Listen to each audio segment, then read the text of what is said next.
Makanya bapak-bapak, kalau istri kita marah-marah, kita nggak usah buka mulut. Salah satu kesia-siaan di atas segala kesia-siaan, istri kita marah kita jelasin, itu capek. Karena istri marah itu dikendalikan emosi, nalarnya tumpul. Apa tadi? Kematangan otaknya well done, nggak bisa masuk. Makanya kalau istri kita marah-marah, kita tatap, kita bilang sama Tuhan dalam hati, Tuhan, energik banget istriku. Itu yang benar. Lama-lama dia kalah. Karena marah itu capek sekali. Makanya ada pepatah, siapa lekas marah lekas, bukan lekas tua, itu diperhalus, maksudnya lekas mati. Jangan pura-pura nggak nyambung loh. Karena kalau marah, paru-paru kerja keras, jantung kerja keras, ginjal pun kerja keras. Minimal pencernaan lumpuh.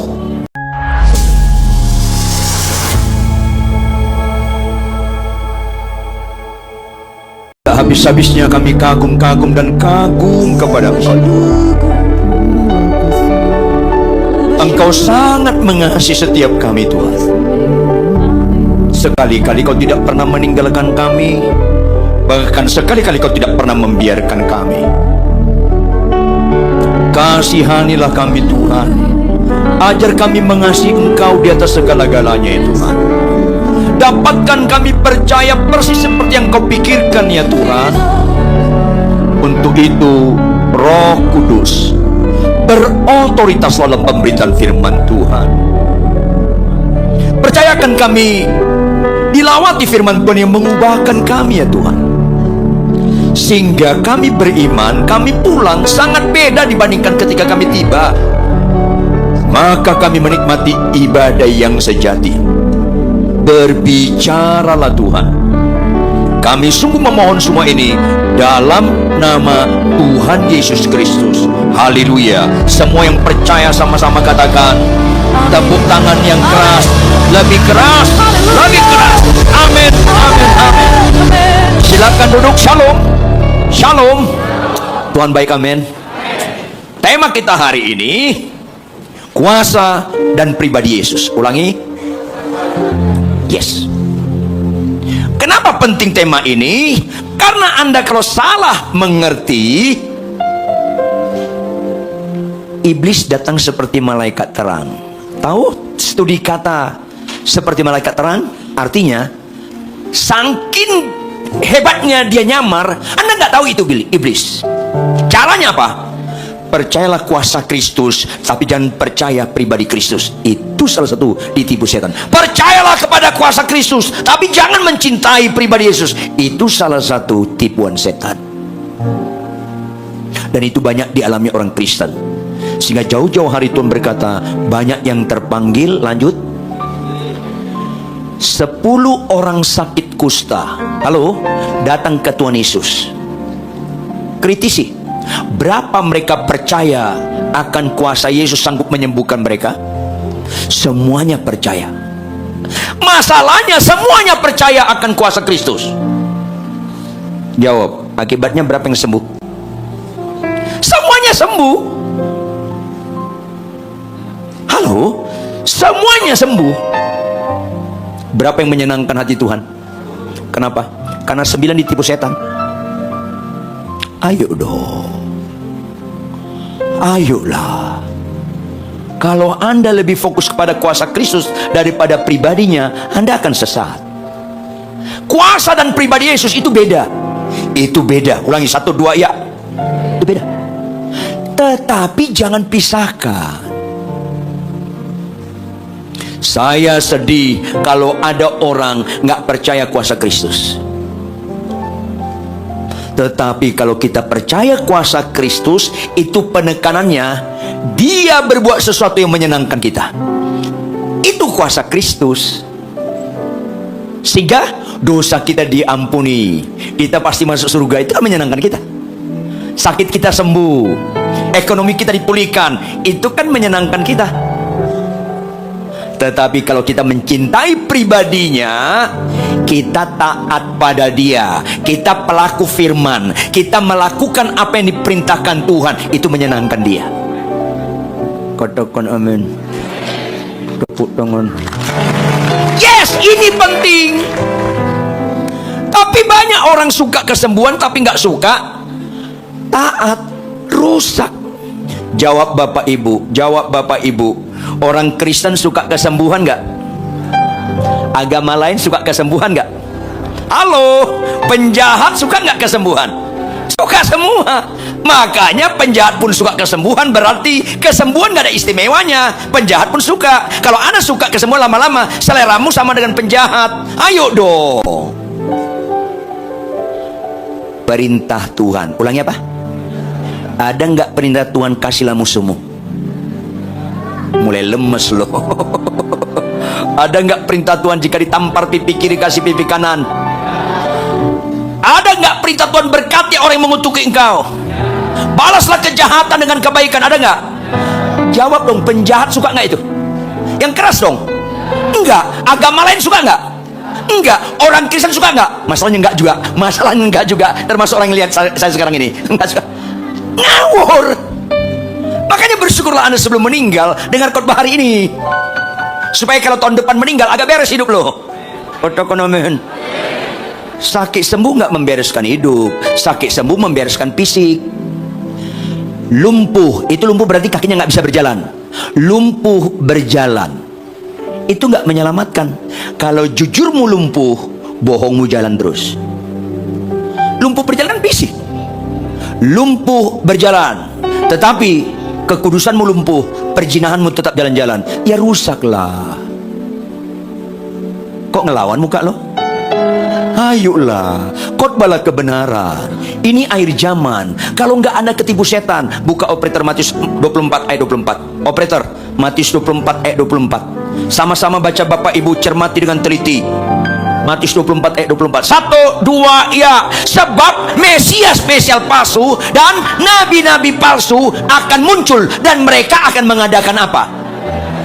Dan sehingga, terus kalian suka mujizat-mujizat. Iblis bisa menyodorkan diri. Dia bisa buat mujizat, bahkan dahsyat. Dulu iblis bisa menyembuhkan nggak?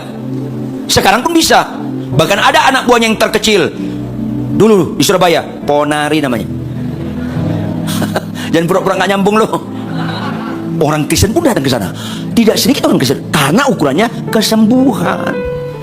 Binasalah Anda kalau suka kesembuhan, nggak suka pelaku firman. Ayolah.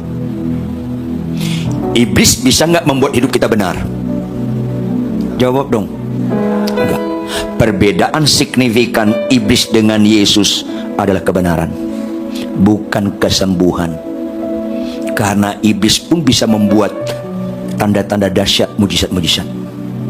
Catat baik-baik. Makanya pertanyaan, boleh nggak doa kesembuhan? Jawab dong, boleh nggak doa kesembuhan? Boleh. Kristen anti kesembuhan sesat. Kristen anti kesembuhan sesat. Sekaligus Kristen mengutamakan kesembuhan juga sama sesatnya. Ayolah, Anda niat nggak hidup selama-lamanya di bumi? Jawab dong. Niat masuk surga nggak? Ya niat matilah. Kalau sembuh melulu, sembuh kapan matinya lo? Kalau kita naik pesawat ke Singapura, naik pesawat kemana? Maunya pesawatnya on time atau delay? Kalau delay kesal nggak?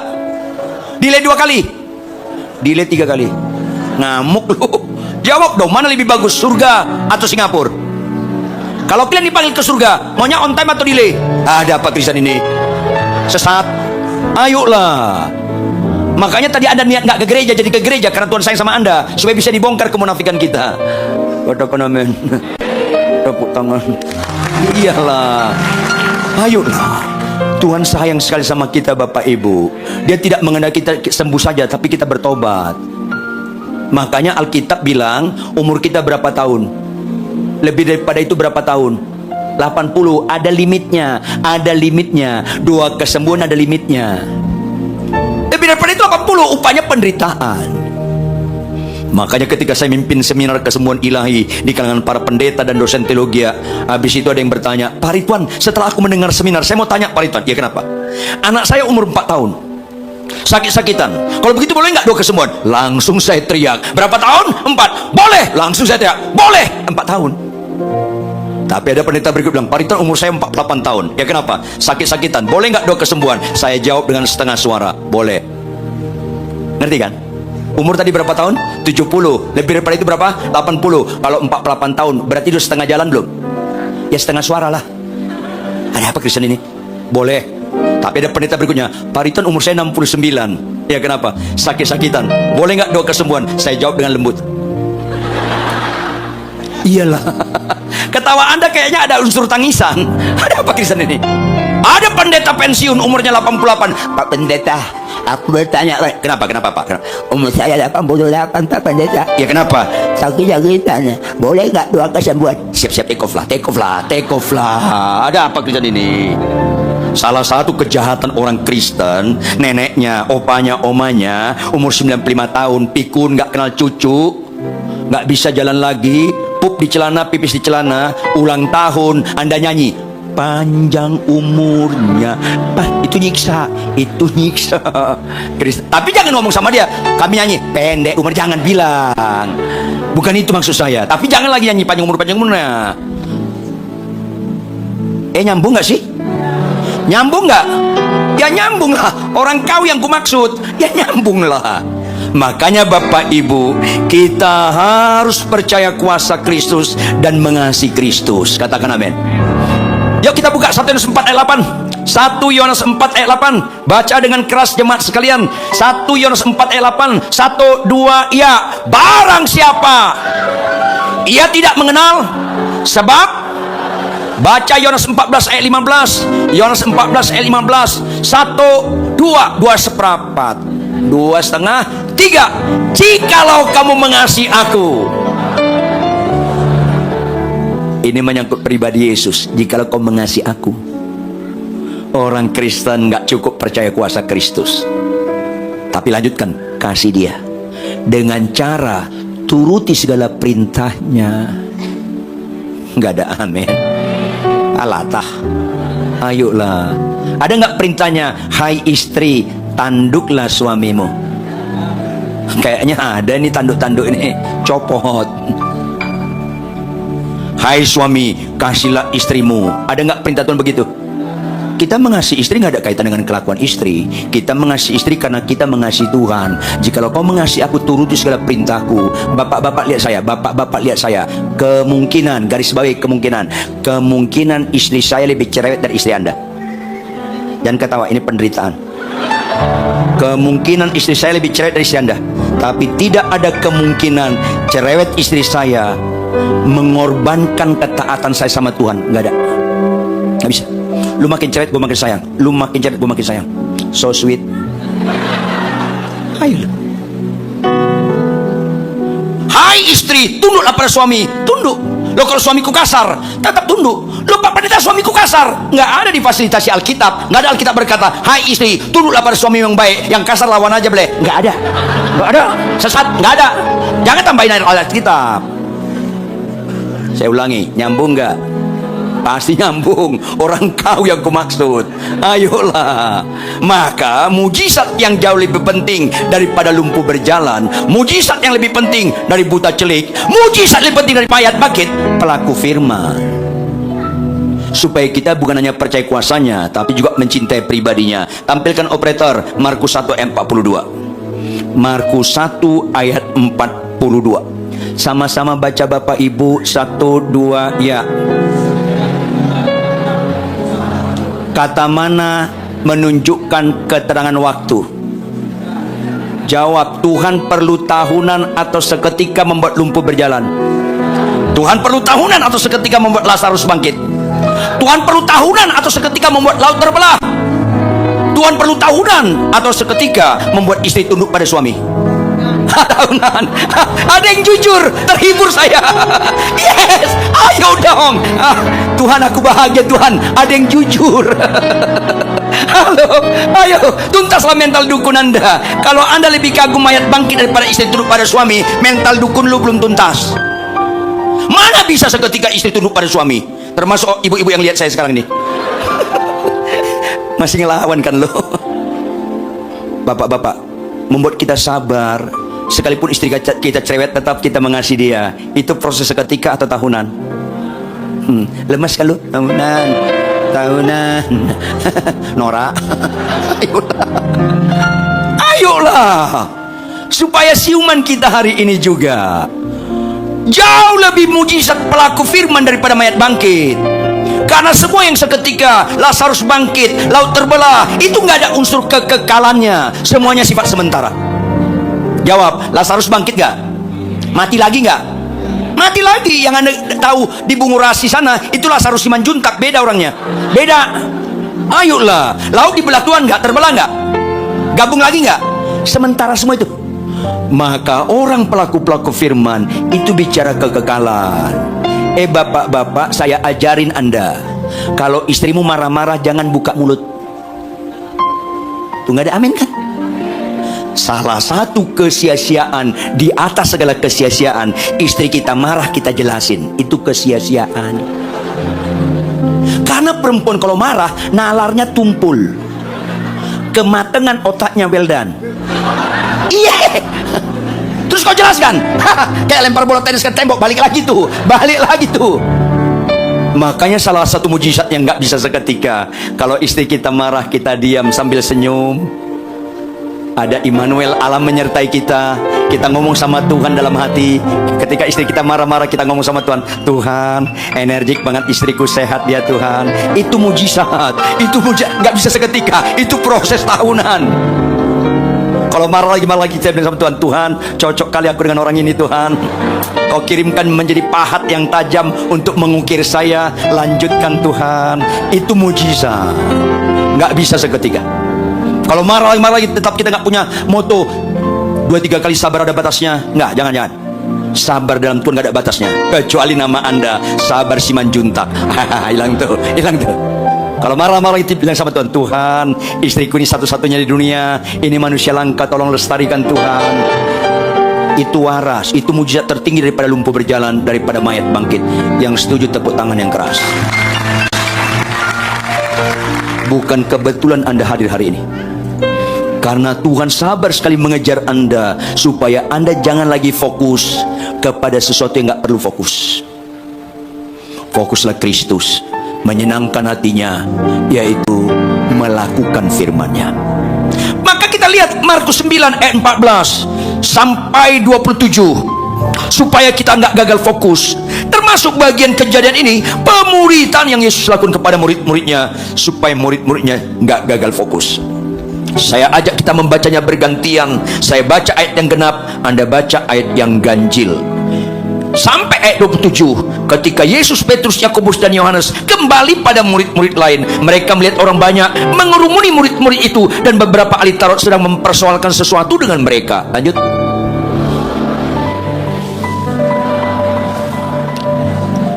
Lalu Yesus bertanya kepada mereka, apa yang kamu persoalkan dengan mereka?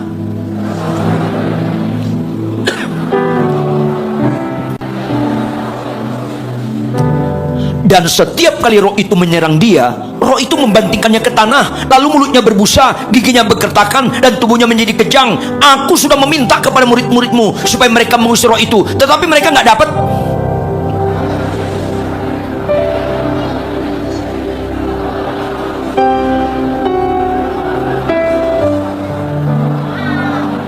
Lalu mereka membawanya kepadanya. Waktu roh jahat dalam diri anak ini melihat Yesus, anak itu disiksa, digoncang-goncang, anak itu terpelanting ke tanah, terguling-guling, sedang mulutnya berbusa.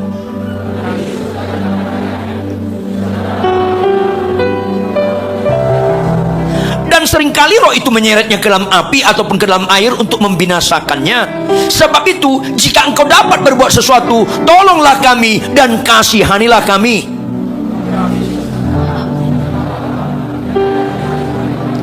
Segera ayah anak itu berteriak, aku percaya, tolonglah aku yang tidak percaya ini.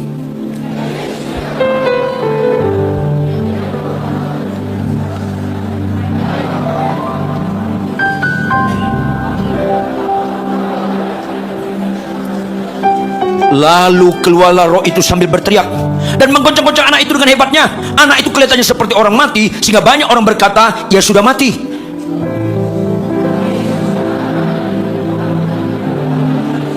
Lalu, yes, tepuk tangan yang keras. Mulai kita dari konteks. Jangan lupa menggali firman, jangan lepas dari konteks.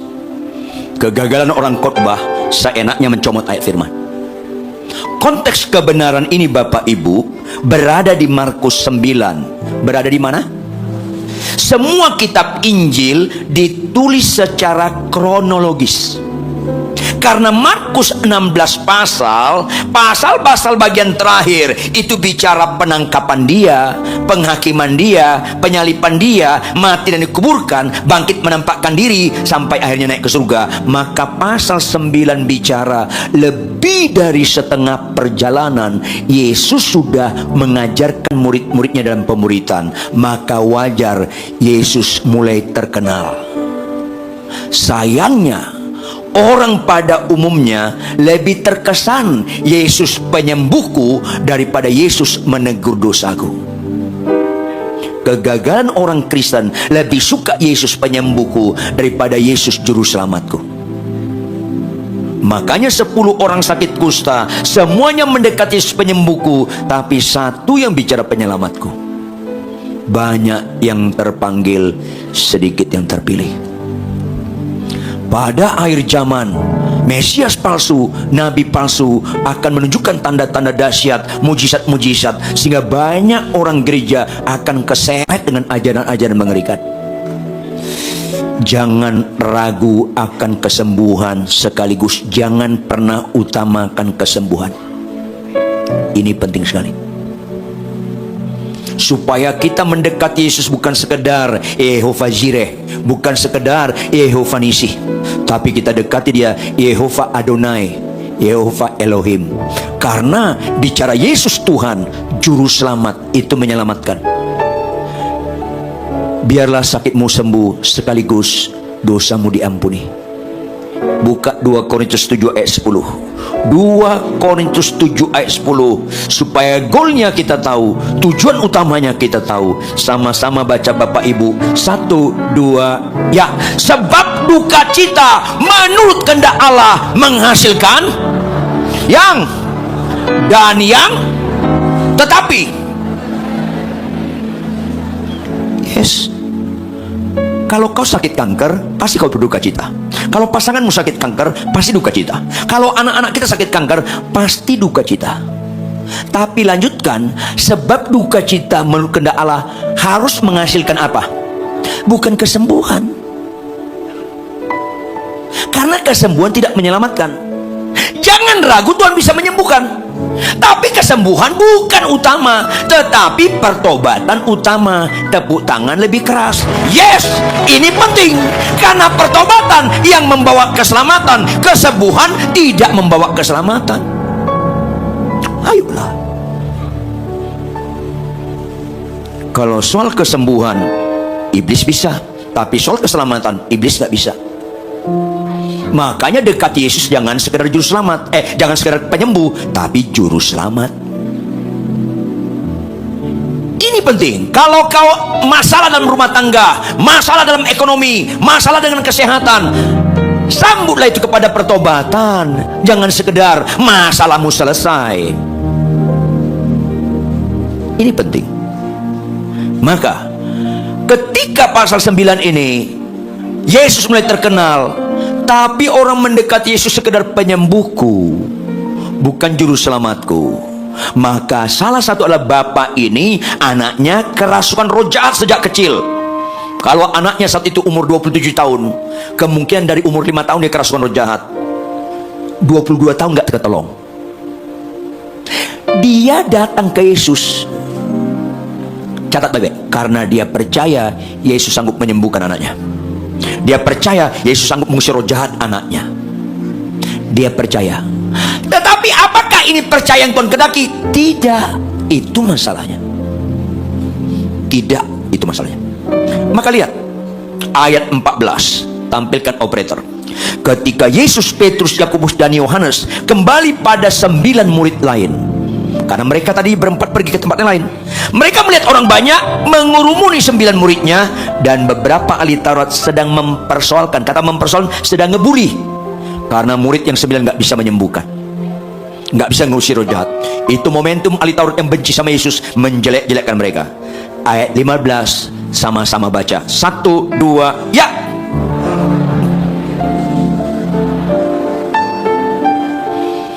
Kenapa mereka bergegas menyambut Yesus? Sebagai pembuat mujizat, bukan sebagai Tuhan. Kenapa mereka tercengang kagum? Karena dia kagum dengan Yesus yang bisa menyembuhkan, yang bisa ngusir roh jahat, bukan sebagai Tuhan. Pada waktu orang banyak itu melihat Yesus, tercengang, ya, ini dia yang bisa menyembuhkan, ini yang bisa ngusir setan. Mereka percaya Yesus mengusir setan. Mereka percaya kepada Yesus bisa menyembuhkan. Lihat ayat 16. Ini bagian pemuritan juga bagi murid-murid Yesus, supaya murid-muridnya jangan gagal fokus. Lalu Yesus bertanya kepada mereka, "Hei, apa yang kamu persoalkan dengan 9 muridku ini?" Ayat 17, sama-sama baca. 1, 2, ya.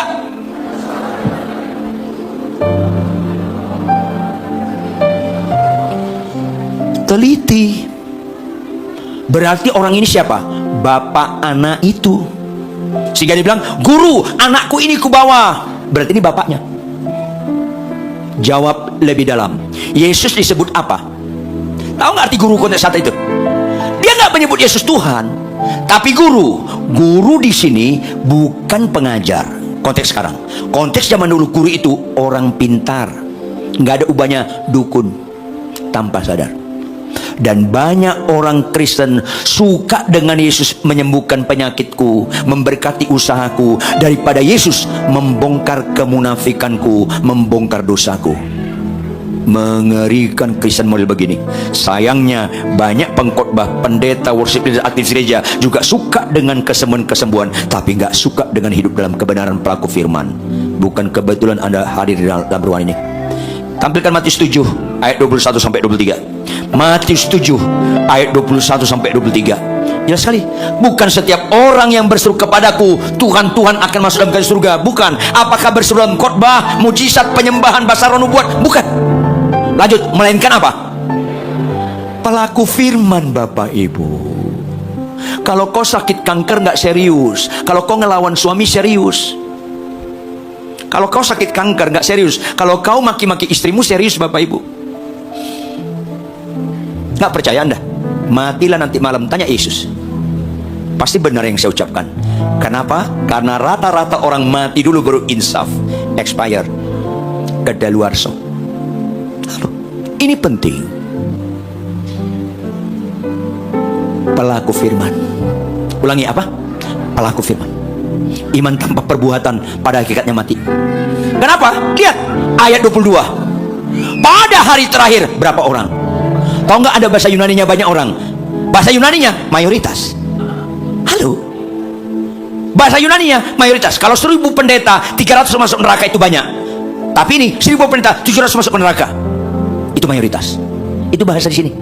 Mayoritas akan berseru kepadaku, Tuhan, Tuhan, bukankah kami bernubuat demi namamu? Bukankah kami mengusir setan demi namamu? Bukankah kami mengadakan banyak mujizat demi namamu? Kan ini bicara pelayan.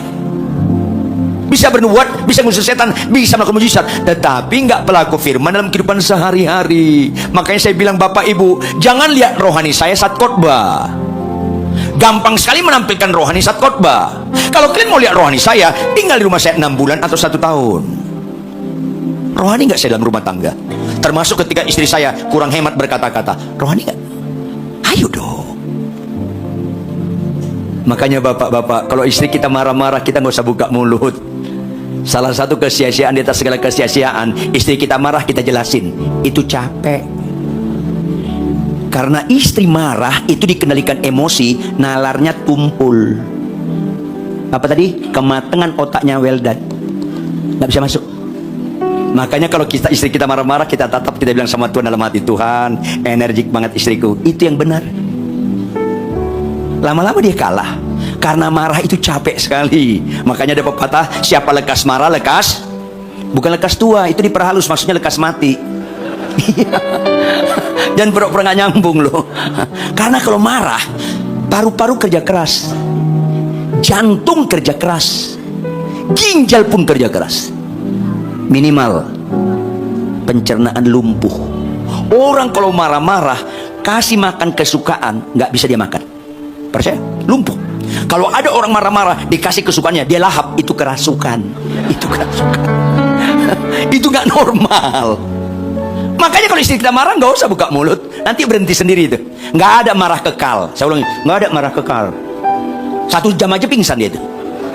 Makanya kita bilang, Tuhan cocok sekali aku sama orang ini. Tetap aja, Tuhan istriku ini satu-satunya di dunia, tolong lestarikan Tuhan. Manusia langka dia ini. Itu aja. Dan itu nggak bisa seketika, itu proses tahunan. Lebih gampang mayat bangkit daripada taat pelaku firman. Makanya Tuhan gak pernah letakkan sukacitanya di kesembuhan. Tuhan sukacita jika satu orang bertobat, seisi surga bersorak-sorai. Dan orang yang berbahagia adalah orang yang mendengarkan firman Tuhan serta ayolah. Ini penting. Kenapa? Pada hari terakhir banyak orang akan berseru kepadaku, Tuhan, Tuhan, bukankah kami bernubuat, mengusir setan, melakukan banyak mujizat? Ayat 23 sama-sama baca. 1, 2, ya.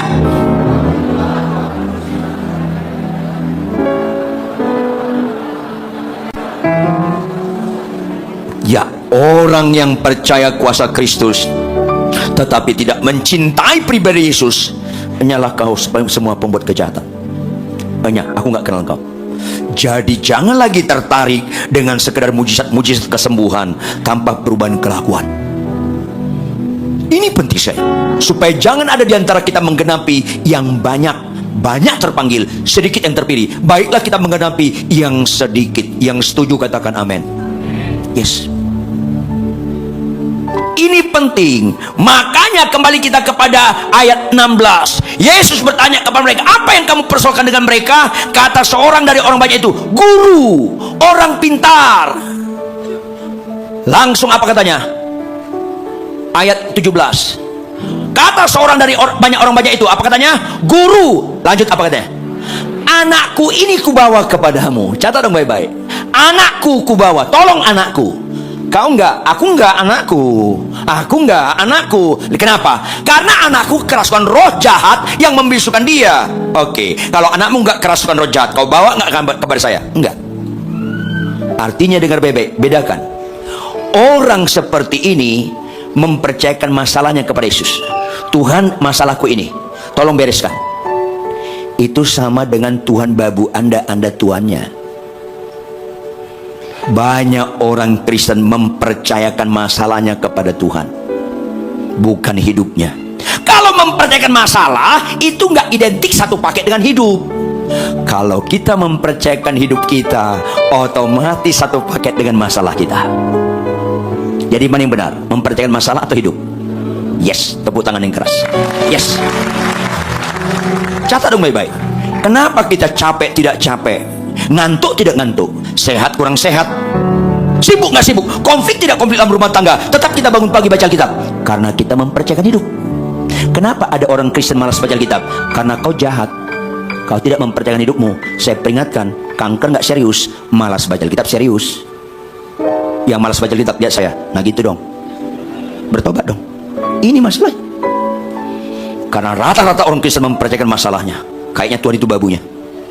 Percayakan hidup kita, itu satu paket dengan masalah kita. Sampai ada pendeta makan daging babi, makan daging sapi, makan sate kambing terus menerus. Ini Kristen kedagingan nih. Saya bilang jangan makan begitu dong. Kau kok makan daging terus? Apa dia bilang? Mari Tuhan, kita beriman, kita makan, kita berdoa. Maksudnya apa? Kau makan daging-daging, kolesterol naik, nanti Tuhan urus kolesterolnya supaya tetap normal. Itu Tuhan babu loh. Orang jahat-jahat sini, untuk menyenangkan kerakusannya dia berdoa.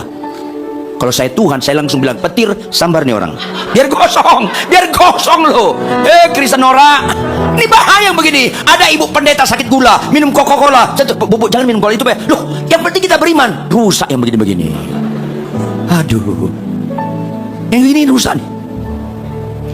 Tuhan Immanuel, aku mau naik pesawat ke Singapura, lindungi pesawatku mendarat dengan selamat. Halo, mana ada urusan menjaga fisik kita Bapak Ibu? Itu kan ngelawan muka lu. Lu jaga fisik lo, Tuhan menjaga rohani kita, jiwa kita. Yuk jawab kalau Anda supaya sehat ajarannya. Stefanus mati diapain? Jawab dong, Stefanus mati diapain? Kalau ada kewajiban Tuhan menjaga fisiknya, berarti Tuhan gagal dalam menjaga fisiknya. Halo, tahu nggak? Petrus mati diapain? Rata-rata mati dibunuh itu. Makanya Immanuel itu bukan supaya pesawat kita mendarat dengan baik, tetapi Immanuel supaya kita dimampukan tetap menjadi terang dan berkat apapun situasinya. Itu Immanuel. Pertama, Tuhan, aku mau khotbah di Singapura. Immanuel, sertai aku Tuhan. Ketika aku naik mobil ke bandara, dipepet mobilku, aku nggak pepet balik. Itu arti Immanuel. Itu arti Immanuel. Ada pendeta khotbah Immanuel dipepet mobilnya, dia pepet balik. Dipepet lagi, dia pepet lagi. Lawannya naik troar puas, dia mampus lu katanya. Di belakang mobilnya ada stiker tulisannya Yesus Kristus Jurumudiku. Susah nih.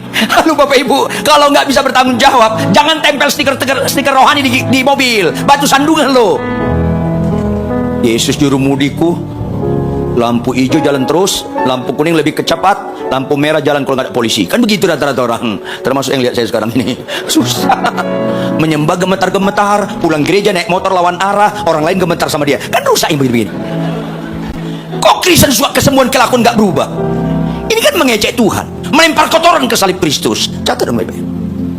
Kristen itu identik bukan kesembuhan. Kristen itu identik dengan keteladanan dalam sopan santun, keteladanan dalam kesabaran, keteladanan dalam mengalah, keteladanan dalam kekudusan, keteladanan dengan suka berkorban. Itu Kristen yang benar. Kalau nggak keliru. Katakan amin. Tepuk tangan.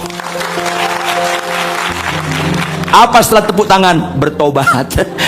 Gak ada rohaninya tepuk tangan. Gak ada rohaninya tepuk tangan. Iman tanpa perbuatan mati. Tepuk tangan tanpa pertobatan innalillahi. Jangan lupa. Ayolah. Guru, anakku ini kubawa kepadamu. Anakku, tolong anakku.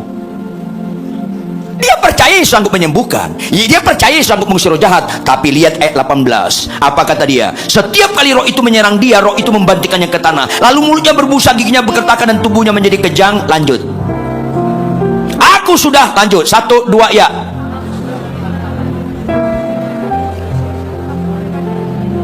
Tahu nggak makna di balik kalimat ini? Aku sudah meminta. Meminta itu ngebos. Aku sudah meminta ke murid-muridmu. Mereka nggak dapat. Artinya apa? Kalau dapat nanti aku bayar. Itu konteks struktur kalimat ini. Aku sudah meminta, bukan memohon, meminta. Hebat sekali kau itu. Sombong sekali. Emangnya murid gua pesuruh lo. Tapi Tuhan nggak benci bapak ini. Tuhan mau bapak ini bertobat. Lanjut ayat selanjutnya. Apa kata Tuhan? Apa kata Tuhan? Ayat selanjutnya. Tuhan berkata, maka kata Yesus kepada mereka apa? Hai kamu angkatan yang tidak percaya. Loh, saya percaya. Bukan percaya begitu. Saya percaya sakitku sembuh. Itu bukan percaya. Kok ada yang ngajarin berimanlah sakitmu sembuh, berimanlah sakitmu sembuh, berimanlah mobil Avanza jadi Innova. Itu bukan percaya Bapak Ibu. Halo. Orang percaya begini, aku beriman Tuhan, sekalipun istriku cerai sampai mati, aku tetap setia mengasihi dia. Itu orang percaya. Gak ada amin kan, ngelawan muka lo. Susah. Tuhan, sekalipun suamiku sengat lagunya, aku tak tunduk pada dia. Itu namanya percaya. Karena percaya itu bukan bicara menerima, bicara ketaatan. Hai kamu angkatan yang gak percaya, berapa lama lagi aku harus tinggal di antara kamu? Berapa lama lagi aku harus sabar terhadap kamu? Ada limit. Kalau hari ini ditegur dosamu, hari ini bertobat, bukan minggu depan. Katakan amin. Saya ulangi, berapa lama lagi aku harus tinggal di antara kamu? Berapa lama lagi aku harus sabar terhadap kamu? Kalimat terakhir sama-sama. 1, 2, ya. Pakai tanda baca apa? Pakai tanda baca apa? Kok lu baca kayak tanda tanya? Nggak lulus audisi? Bawalah anak itu kemari. Nggak mau. Itu ngebentak. Bawalah anak itu kemari. Begitu. Bagus nggak pelajaran bahasa Indonesia Anda? Atau nilainya 4? Tanda seru itu keras. Ulangi sekali lagi. 1, 2, ya. Tepuk tangan. Ayolah. Karena apa? Tanda baca itu mengandung makna. Tapi makna yang Tuhan sampaikan dengan makna yang mereka pikirkan beda. Bawalah anak itu kemari. Artinya bukan anak ini fokus. Ini fenomena. Tapi permasalahan sebenarnya bukan anak ini. Mereka ayat 20, perhatikan ayat 20. Ayat 20. Lalu mereka membawanya kepadanya dengan maksud diusir rojaknya. Apa yang terjadi? Waktu roh jahat dalam anak ini melihat Yesus, anak ini disiksa, digoncang-goncang, terpelanting, terguling-guling, mulutnya berbusa. Semuanya dalam bentuk kata kerja terus menerus. Digoncang-goncang, terpelanting, terguling-guling, berbusa. Digoncang-goncang, terpelanting, terguling. Tapi Yesus nggak memperhatikan anak ini. Dia perhatikan bapaknya. Lihat ayat selanjutnya. Lalu apa? Yesus bertanya kepada bapaknya, sementara anak ini dibanting-banting. Tetap bapaknya, akarnya. Lalu zaman Tommy P. Papa, tahu Tommy P. Papa? Soeharto, bapaknya Tommy. Lu salah nggak? Orang Manado bilang Tommy P. Papa, kan gitu. Ada pejabat tinggi telepon saya. Salam Pak Ridwan. Salam. Ada apa ini? Tumben ada apa? Pak Ridwan, anak saya kena narkoba. Wow. Si ini saya sebut namanya. Iya Pak Ridwan. Jadi gimana? Bapak bisa nggak tolong layani anak saya? Bimbing konseling. Oh kita tur. Oh gitu Pak Ridwan. Nanti saya suruh. Ini perhatian. Saya suruh supir saya bawa anak saya ke bapak. Tolong konseling Pak. Enggak. Kau yang datang. Istrimu datang. Sorry Pak Ridwan, saya sangat sibuk. Hebat sekali lo ya. Hebat sekali kau. Halo Bapak Ibu, dengar baik-baik. Kalau anak kerasukan, statusnya anak ya, bukan orang tua, anak. Kalau anak kerasukan roh jahat, akarnya di orang tua. Dengar baik-baik. Ciduk orang tuanya. Kalau anak, saya ulangi, anak. Kalau anak narkoba, panggil orang tuanya. Tapi pejabat ini sombong sekali. Oh sorry Pak Ridwan, sorry apa? Jangan takut Pak Ridwan. Dan tahu apa? Nanti ku beri persembahan, nanti ku titip kepada supir saya, kasih bapak. Sedang kantongin persembahanmu. Kantongin. Hebat sekali kau. Tuhan gak tertarik dengan uangmu, jiwamu. Saya sibuk. Saya juga gak ada waktu ngurus anakmu. Ada apa? Kita teman sekerja Allah, bukan teman sekerja dia. Sekalipun banyak duitnya. Catat baik-baik. Sama orang kaya saya keras sekali khotbahnya. Ada orang kaya gak sini? Lihat saya. Sama orang kaya saya keras khotbahnya. Jujurlah, ada nggak orang kaya sombong? Ada. Makanya saya keras khotbahnya. Masalahnya, ada nggak orang miskin sombong? Ada. Sama orang kaya saya keras khotbahnya. Sama orang miskin lebih keras lagi khotbah saya. Catat baik-baik. Karena apa? Agak mendingan orang kaya masuk neraka daripada orang miskin masuk neraka. Orang kaya sebelum masuk neraka agak enak sedikit di bumi. Orang miskin masuk neraka, sebelum masuk neraka di bumi udah semi neraka kau. Terus masuk neraka lagi, kok berseri. Ayolah. Artinya kaya miskin harus ditegur dosanya. Yang setuju tepuk tangan yang keras. Yes. Sakit sembuh gak menyelamatkan. Yesus tanya kepada bapaknya. Lihat ayat 21. Lalu Yesus bertanya kepada ayah anak itu, sudah berapa lama ia mengalami ini? Apa jawab bapaknya? Mulai hancur hati dia sejak masa kecilnya. Lanjut ayat selanjutnya, ayat 22. Apa kata bapaknya? Dan seringkali roh itu menyeretnya ke dalam api ataupun kemana? Untuk diapain? Belajar berenang? Bukan, untuk membinasakan. Mulai hancur hati dia. Kemudian apa dia bilang? Sebab itu, lanjut. Ulangi. Sebab itu, lanjut. Ulangi dengan teliti. Sebab itu, lanjut.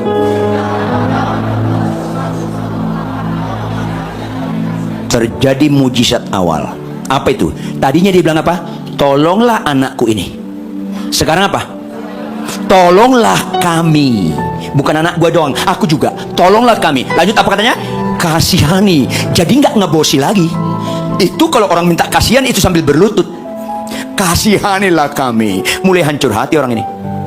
Tapi masih 98%, belum 100%. Maka Tuhan bentak.